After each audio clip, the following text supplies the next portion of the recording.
Hello friends, my name is Amit. Welcome to MBT and Quality YouTube channel. So friends, in today's video we are going to see the difference between two standards in liquid penetrant testing, i.e. ASME and ISO. So you must be following ASME code generally. But apart from this, ISO code is also used a lot in the market.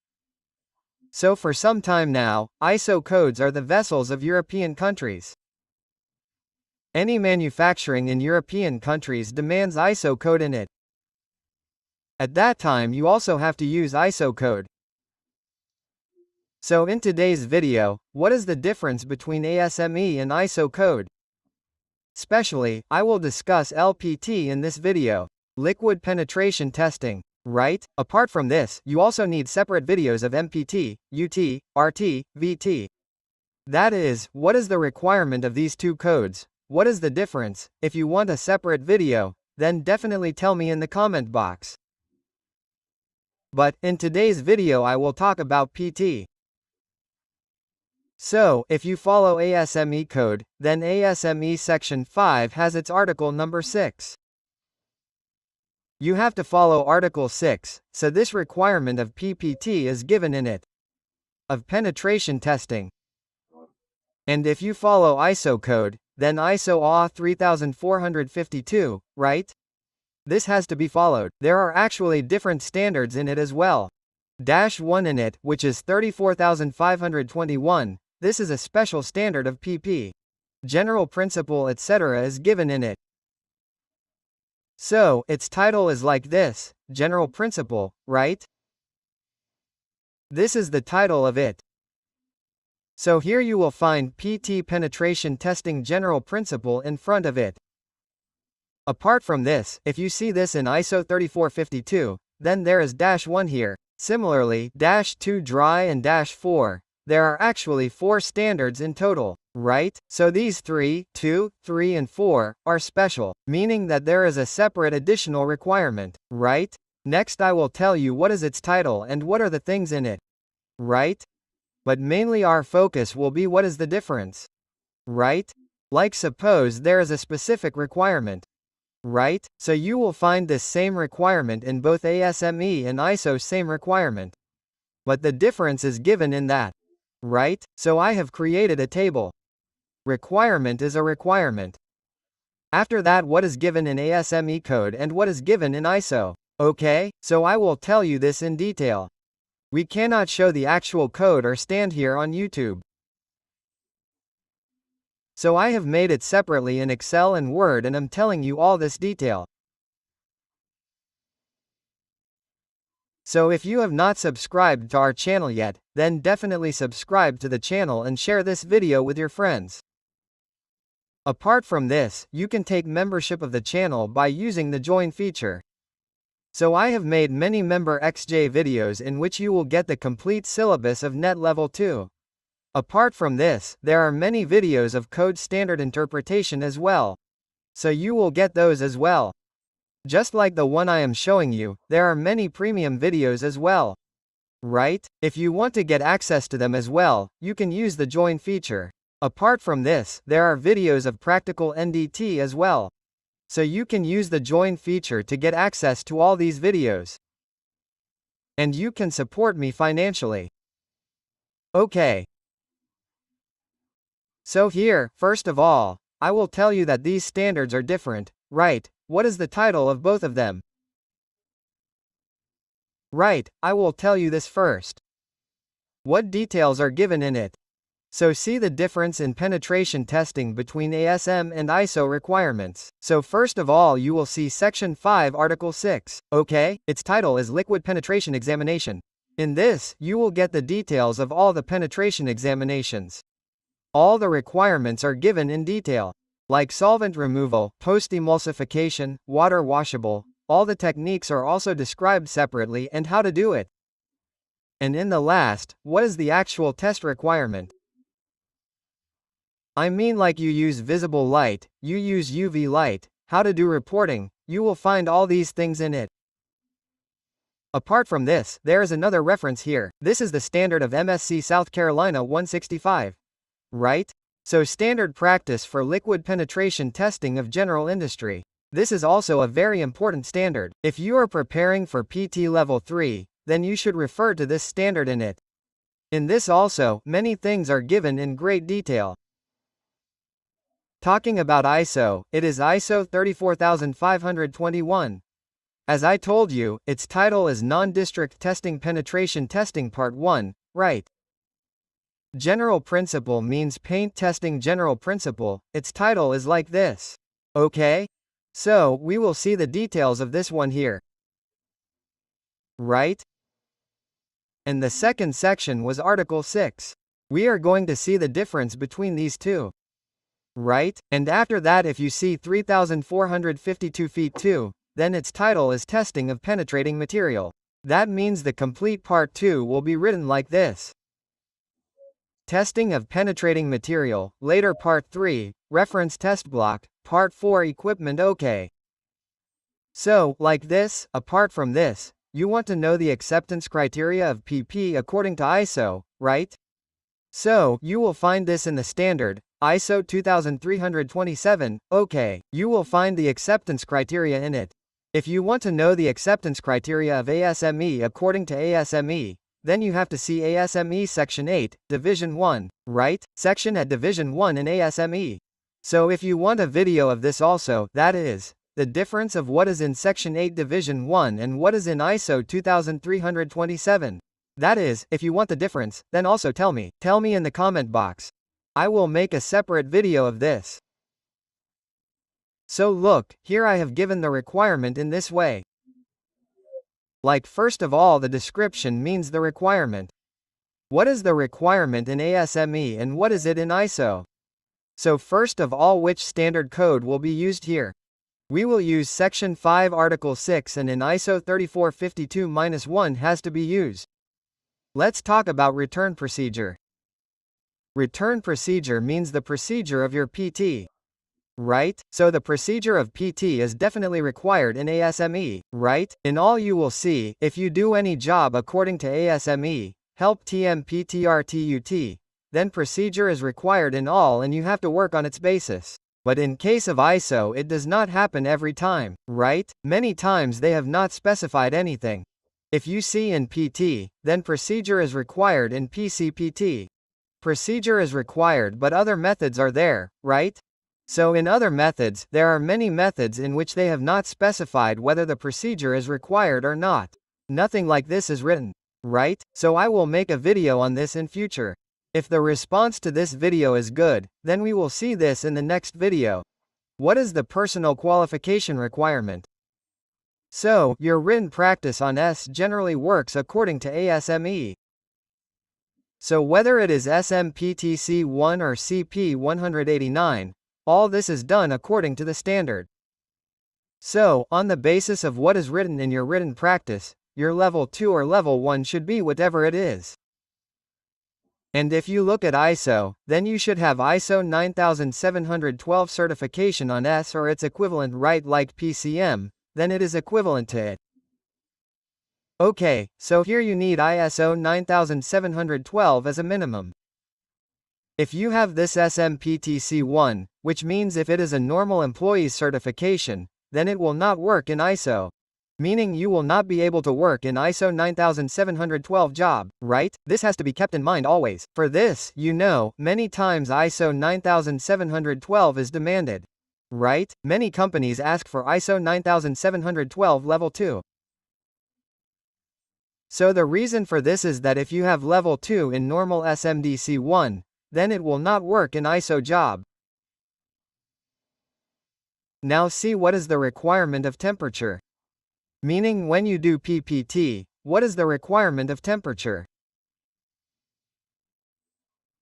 So in ASME, this is the standard technique. Temperature of the pennet in the surface of the part to be processed shall not be below 5 degrees near above 50 degrees throughout the examination period. Meaning that 5 degrees to 52 degrees, 5 to 52 degrees is the temperature in which you have to work. Okay? And apart from this, you will get all the different requirements in it. But remember that your part should be in the range of 5 degrees to 52 degrees. Right? That means the temperature of the penetrant and the surface of the part should be in between these two. In ISO, it is mentioned that the testing material test surface and the ambient temperature shall be within 10 degrees centigrade to 50 degrees centigrade at the drying process. Right? It is given in great detail. Look, right, that means your Penetrant pasting material, the surface of the part and the ambient temperature, all three things are given here. So it should be between 10 and 50. So there is a little difference in this. 52 degrees is written in ASME. 50 degrees is written in ISO. Right? And we do the drying process. This temperature is not to be counted at that time. So whenever you do water washable etc., then at that time after removing the penetrant the drying process takes place. So at that time the temperature can be high as well. Right? But at that time we do not have to count this temperature. Right? This is not to be seen. Apart from this there should be 10 to 50 degrees temperature through the process. The requirement of equipment is given to you directly in this in all these sections Article 6 that you have to see South Carolina 165 star. Similarly if you see in ISO then you have to see 3452-4 write this standard. Like I saw its title equipment right. So you have to see this yourself. Apart from this you will not get any separate detail in it. Talking about penetrant application. So penetrant may be applied by any suitable beam such as dipping, brushing and spray. So you can dip, you can brush, or you can spray. These three things are given in it. And if you look at ISO, it is written that penetrant can be applied to the part to be pasted by spray, brushing, fluiding. Right? The word fluiding is written as dipping and immersion. Right? So, here you can also apply penetrant by doing another fluiding. I mean like how does fluid happen? By doing that fluid also you can apply penetrant. Okay, all other things are same. Spray, brush, clipping. Now talking about dwell time, see maximum dwell time shall not exceed 2 hours. 2 hours and as qualified by demonstration for specific application. So here a number is given that dwell time of 2 hours should not be more than that. Or if you have done demonstration then it can be more than that also. But it is generally not kept more than 2 hours. Additionally, maximum real time shall not exceed as recommended by the manufacturer. If no maximum is provided, the maximum wall time shall not exceed 2 hours unless penetration is reapplied as required. Right? So here, the maximum well time recommended should not be more than what is recommended by the manufacturer. Right? If the manufacturer has not said anything, that means the manufacturer of the company has not said anything. Nothing is mentioned in its data sheet. In that case, you should not take more than 2 hours. Okay, this is the requirement of ASME. I will write it here. This is ASME and this is ISO. Okay, what is there in ISO? C. Penetration time shall be between 5 minutes and 60 minutes and shall not be less than manufacturer's recommended time for the required sensitivity. Simple. Okay. So here it is given as 5 to 60 minutes. In ASME it was 2 hours. Right? Here it is 60 minutes. So the maximum given is 60 minutes. And you should not take less time than what is recommended by the manufacturer. Right? You should not take less time. It is written very simply. Apart from that, look at water, washable penetrant removal process water. If you remove washable penetrant, then excess water washable penetrant shall be removed with water spray. Okay, you have to remove it with water spray. The water pressure given is, shall not exceed 50 psi, 350 kilopascal, and the water temperature shall not exceed 43 degrees centigrade. Okay? So, this is a simple requirement that whatever you remove with water, the nozzle pressure, water pressure, should not be more than psi and the water temperature should not be more than 43 degrees. And here if you look at ISO, nothing like this has been specified. It is just written that excess penetrant shall be removed by wiping immersion and spray using water. Okay? So here you can also use wiping. That means by wiping, right, if you have some cotton or anything else, you can remove the excess penetrant by wiping it. Which water washable, whereas if you look at ASME, only the option of water spray is given. Water spray is written like this. No other requirement is given.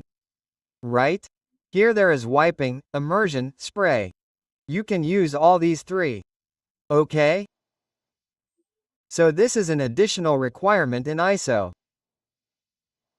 Right? Lipophilic emulsifier removal process. So if you look at emulsification here, it includes lipophilic and hydrophilic. Hydrophilic are water-based emulsified and lipophilic are oil-based. Right?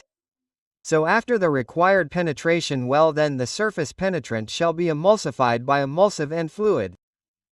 In the part with the emulsifier. Right? So in case of hydrophilic, when the dwell time is complete, then you have to add emulsifier. That means emulsifier has to be added on top of the penetrant. Right? So how can this be added? You can immerse the part or make it fluid. Right? Both these things are given. So this is from ASME. This is written in ISO. Penetrant shall be rendered water washable by application of emulsifier. This can only be done by emulsion. So here in ISO, penetrant is being described as water washable or water visible. How? Application of emulsify means the same thing is given, but done by immersion. Okay, so immersion is given. The word fluiding is not written. What is fluiding is that you apply any paint. Like this is your part. Here is a plate like this. Let's assume. Okay, so here you have applied a full pen. Right? So on top of that you apply the emulsifier like this or fluidize it. Right? In this way it will be called fluiding. If it is the same part, then you dip it in the emulsion tank, that is, this tank. Inside it, the whole emulsifier is filled. Right? So on which you dip, it is called immersion. This is the difference, right? So here only the word immersion is written. Fluiding is not written. Okay, so fluid means simple, you can understand it like fluid comes, there is a flood in a city. Right? So how do you mean that the whole part gets washed? Right? Similarly, you mean that you apply emulsifier by applying this fluid on the whole part. Right? So this kind of requirement is given in ASME. But in ISOP case only the word immerse is written. Let's talk about hydrophilic. So after the required pick and rail time, parts may be pre-treated with water spray or directly immersed and spread with an emulsifier water mixture. So here the requirement of pre-rinsing is given. Right? Pre-rinse means that you clean with plain water. That means remove the paint as much as possible with water. In this, hydrophilic emulsify removal process can be done, or you can also do it in such a way that you directly immerse or spray. Right? So what do you have to spray with? With a mixture of emulsifier water. The pre-rimming that we do, pre-rims means that first we remove as much as possible with plain water. This is called water spray. Penet is removed by water spray and after that we immerse it using a mixture of emulsifier and water, meaning the part is immersed, or you can also spray it. Okay, so this is the requirement in ISO. Sorry ASME, right, this is the requirement in ASME. Penetrant shall be rendered water inedible by application of emulsifier before the application of emulsifier water wash shall be performed to remove the bulk of the excess paint from the test surface. Right? So here it is given as mandatory. Here see in this case the word, and, was written and right? So it depends if you want to do it then do it. Meaning if you want to pre-arrange then you can do it or you can immerse directly. Right? In ASME. But here before applying the emulsifier you always have the word, shall, written. Shall means it becomes a mandatory requirement. It becomes if you implement it in the procedure. So it will be necessary to remove the bulk of the excess water from the test surface. So you will have to apply primers in it. Right? You will have to do water wash. Only after that you can apply emulsifier. So this is the requirement of hydrophilic. Talking about UV light intensity. So if you do fluoresce PPT, UV light shall achieve minimum 1000 microwatts per meter square on the surface of the part being tested throughout the examination. It shall be performed in a dark area with a maximum ambient white light intensity of 2-foot candles. Okay? So the intensity of the ambient light should not be more than 2-foot candles. And secondly, the intensity of the UV light should be minimum 1000 microwatts per centimeter square. Right? According to ASME, what is in ISO? UR radiance shall be greater than 10 W per meter square. Right? So here things are same but they have written 10 W. If you convert 10 W into microwatts then it is same 1000 microwatts per centimeter. Okay? So it is same type of requirement. And the illuminance shall be less than 20 lux on the test surface. Right? So 20 lux is written as fixed. Whereas here in ASME it was written as 2-foot candles. Right? So if you convert 2-foot candles into lux then it will be 21.5. 21.5 lux. Right? Here we have written it also. See 21.5 lux. Right? So actually 21.5 lux can be said like this. In case of ASME, in case of ISO 20 lux. Okay. So, this is the requirement of ambient light. Maximum this much ambient light is acceptable. Not more than that. Let's talk about visible light. So, the minimum light intensity shall be within 100 feet or 1076 plus. Right? This is the minimum light that should be there while doing visible PT. In this case, the illuminance at the station in ISO shall be 500 lux or greater. So, it has 500 lux. See how much is there in it? It is 1076 lux, whereas in ISO it is 500 lux, right? It should be more than that. Okay, this is the difference. Let's talk about dark collection time. So when you do the illumination test, you will have to stay in the dark for at least some time. That means whenever you are anchored in a dark room, the eye dark adaptation time is given for some time. The examiner shall be in a dark area for at least 5 minutes. Okay? 5 minutes prior to performing the examination to enable their eyes to adapt to dark view. So, you will have to stay in this room for at least 5 minutes. And what will happen with this is that your eyes will adapt. For a dark room or for dark light, it will be added up. Right? ASM has 5 minutes.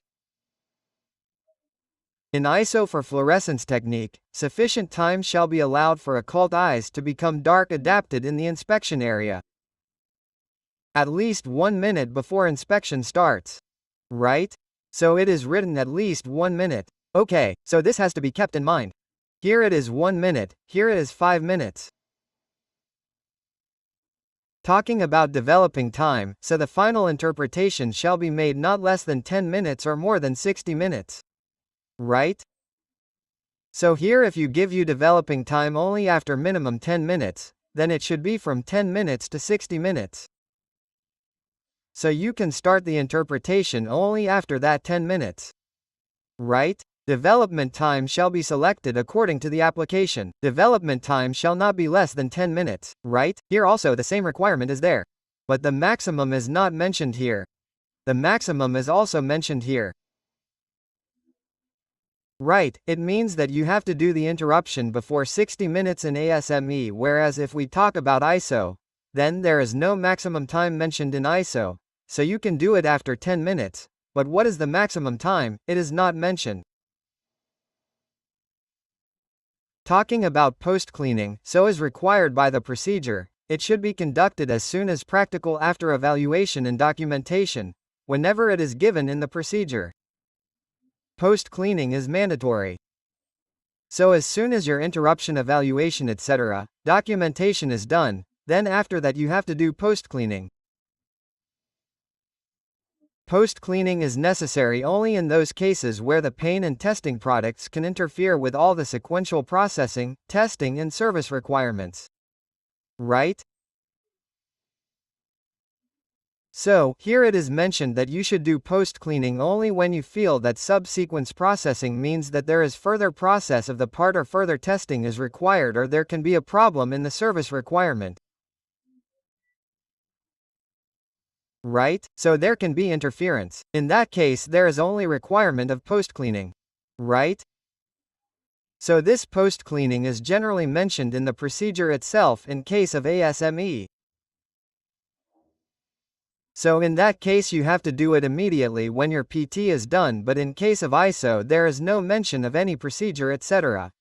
But it is simple that if there is any further process or problem in service then post-cleaning is mandatory. Let us talk about halogen sulfur content.